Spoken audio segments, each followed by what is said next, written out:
welcome to episode 64, Crypto My God. I mean, we just had Powell come out and he kind of said, we're not going to do any quantitative easing or rate cuts, and markets just responding the way one would expect. The positive of this is that nothing really changes and we're going to keep moving forward, developing real regulation for real builders. I want to talk about how the market is restructuring. It's been something that I've really put a lot of emphasis on lately, and just looking at one project in particular that I've covered in the past, but is really fascinating to me for a variety of reasons. Let's get into it. Now, I've spoken a lot about Hyperliquid in the past. It's a newer exchange, really a DEX, and it's had a lot of interesting drama. I have the Jelly episode out. Obviously, we saw the Binance attack on their liquidity profiles, and this has been something that's in a really interesting development phase. Now, the primary counter to the Hyperliquid project is that it is currently centralized. It is running on servers that are really controlled by a core group. Now, my attitude towards this is it's still young. Decentralization takes time, and we've talked about that safe harbor proposal that Hester Pierce and the SEC have put out of like a 3-year process to go from centralized to decentralized. It's important to note that Hyperliquid is in year 1, and they are claiming that they're working towards decentralization, so I'm just going to lean into that. Now, product-wise, what I'm truly fascinated by is that Hyperliquid is taking a really interesting launch approach. So other things that I've spoken about, all of these other EVM, the Ethereum virtual machine. Now, I just want to really quickly touch on the EVM. Solana is the major competitor, but there are a lot of blockchains that are built on top of the EVM. And in that regard, I just don't see it going away. When you look at Solana versus Ethereum, I mean, we do have to pull back and realize that there's Avalanche that's doing a ton of RWA launches, really targeting institutions. They have the Gunzilla L1, and that's all EVM. We have the upcoming launches of Barachain, which I've covered, MegaETH, which I think is awesome, and Monad coming out, all of which are larger scaled networks that interact with the EVM. So I think the Ethereum virtual machine is in a pretty solid place. Now, one of the really difficult elements of all of these EVM chains is like, great, you've got high throughput, you've got cheap gas, maybe you have a novel proof of liquidity profile like Barachain. But the important thing is what is being built there. And a lot of these ecosystems are really just stretching their reach, saying, hey, we raise a ton of capital, maybe we have a liquid coin that's doing well, let's just grant and incubate some teams. But that doesn't mean they really know what to build. There's a really interesting thing that Solana itself didn't have a heavy hand in Pump.Fun. Solana supports a lot of projects, and none of them have kicked off in the way that Pump.Fun has. So I think there's this reality that builders know best, right? What the world needs. And it's really tough as an ecosystem to just toss grants and be able to land on something solid. Now, what I want to talk about today, and this has been sort of a slow realization for me, Hyperliquid is approaching this L1 ecosystem world in a fundamentally different way. I've really been using Hyperliquid as a perps exchange, as a spot market, and you look at it as just an exchange, right? And the Hyperliquid versus Binance world.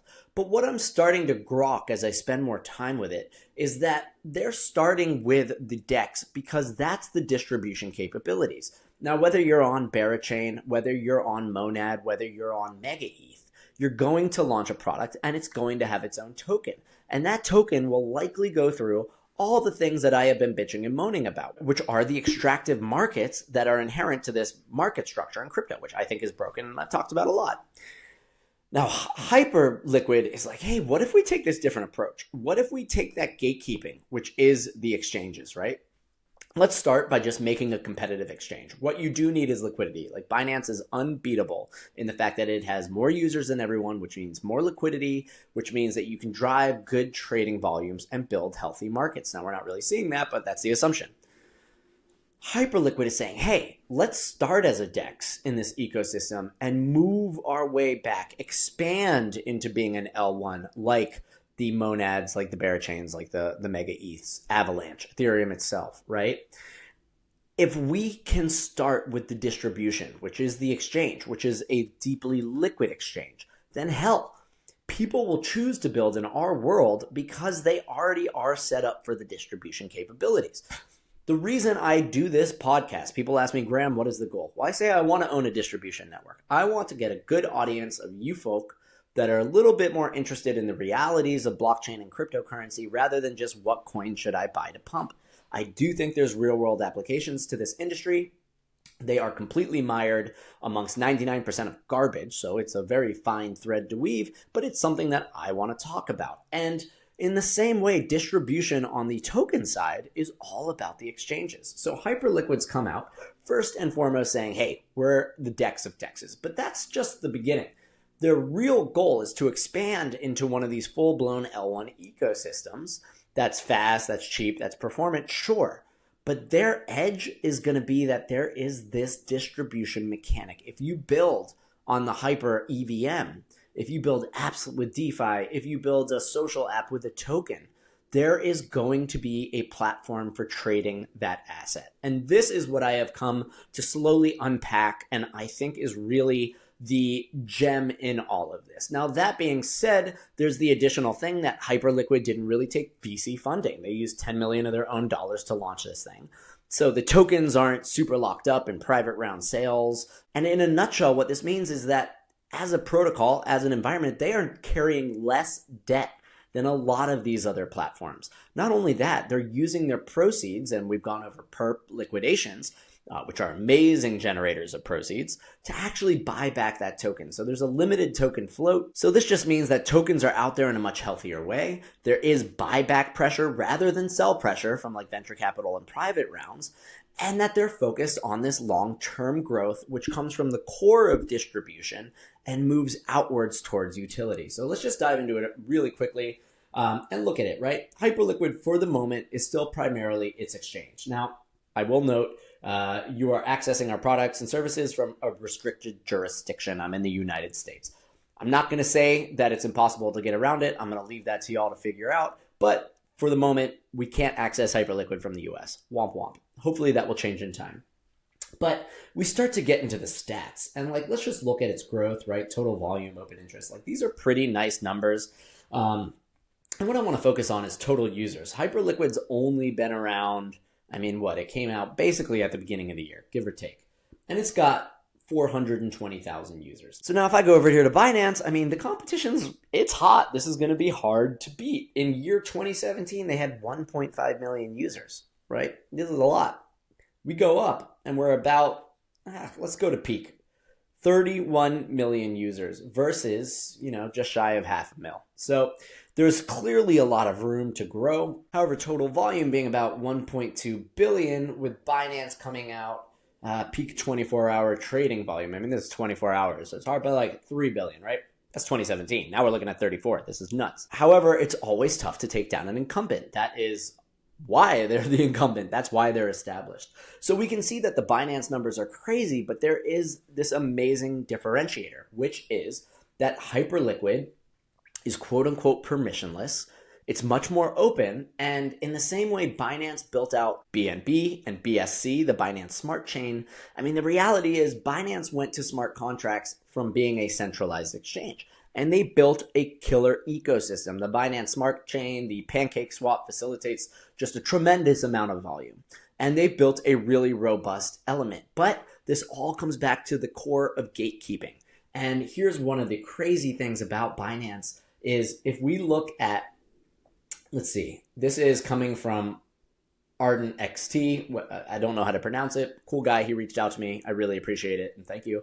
But Binance listings reveal a systemic brutal truth. Out of 27 new tokens listed in 2025, only 3 are in the green, 89% failure rate. Some are down 70 to 90%. How do we build an ecosystem around this, right? How do we lure in new entrants? Who wants to buy this shit? And of course, we've got Broccoli714. There's a meme coin about his dog. Bananas, Mubarak, more meme coins. Kato, I mean, that's a real project. Barachain, Anime, an NFT one, Guns, Bio. And like, I want these to succeed. Really, I do. Obviously, I'm a backer of Gun. So like, this would be in my interest. But what we're seeing here is just massive down-only numbers. And this trend is just continuing. And this is because that centralized gatekeeping from Binance is a very value extractive thing. Again, it costs a lot of money to list there. They're going to take a loan from the projects. They might extend the lockup periods of the team, which is extremely detrimental to builders. Why would you build in this world where your promise is the upside of tokens when you just fucking go to AI. AI is clearly the future. It's amazing. The utility and the product market fit is so massive. It's utterly insane. The entire world will be changed by AI, and that is clearly obvious. Now, what are these tokens? You're going to work your ass off for years and years. You're going to be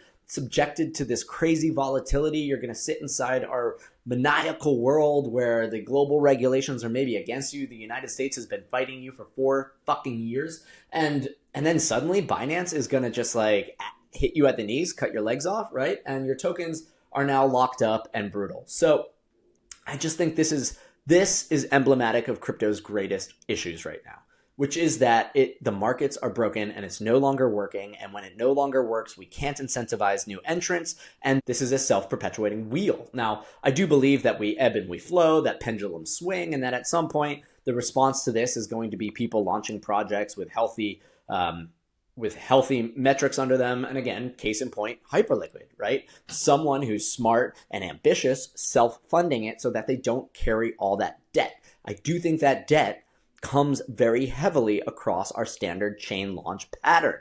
You pre-sell to VCs, you take on a ton of debt.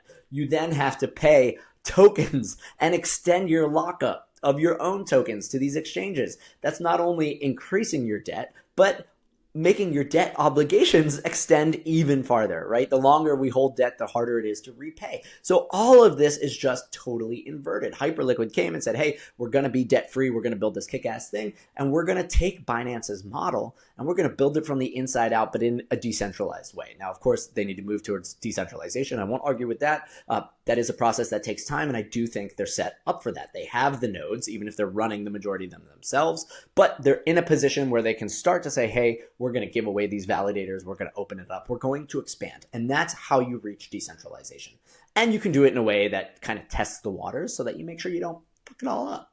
So this is really fascinating. And it all comes back now to Hyperliquid unveils the HyperEVM, programmability in a DeFi ecosystem, right? And this is going to allow them to build that app world around themselves. Now, a lot of people build on Binance in their app world for a few reasons. One, funding is there, and that's really nice. But honestly, if you're building a killer app and you're going to choose your location based off the funding, like you're probably not going to do great.